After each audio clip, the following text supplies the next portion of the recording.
So when you're doing an RDL, whether it's using a bar or dumbbells, and you're trying to train the hamstrings, one thing that will be really beneficial is to stay within your active range of motion. So what this means is to stay within the range of motion that you have available to you that's going to train your hamstrings, so to get them into a fully lengthened position.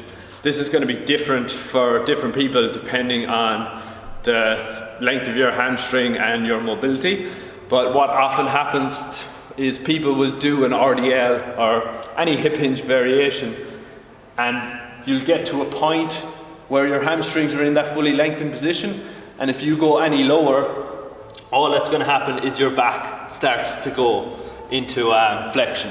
So what that does is it takes tension off your hamstrings and puts it onto your lower back. So you need to be able to find out where your end range of motion for your hamstrings is, and then stay within that. So that's going to help you train your hamstrings and not take tension off your lower back. So what this looks like is when you're doing an RDL, you want to really focus on pushing your hips back as far as you can until you run out of room at the hamstring. So sitting back. So for me, that's just below the knee. If I go any further, my back is going to start going into flexion. So you're going to see, I'm going to go too far now, and you're going to see what I mean.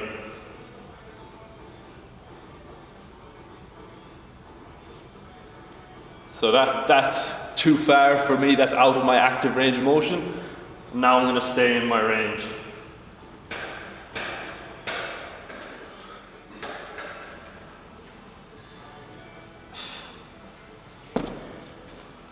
So an easy way to tell this is when you're doing an RDL, at that bottom portion where you stop, your hamstring should feel like it's about to completely lengthened, and you will feel a big pull in the hamstring. If you can't feel that, you're probably using your lower back and not your hamstrings.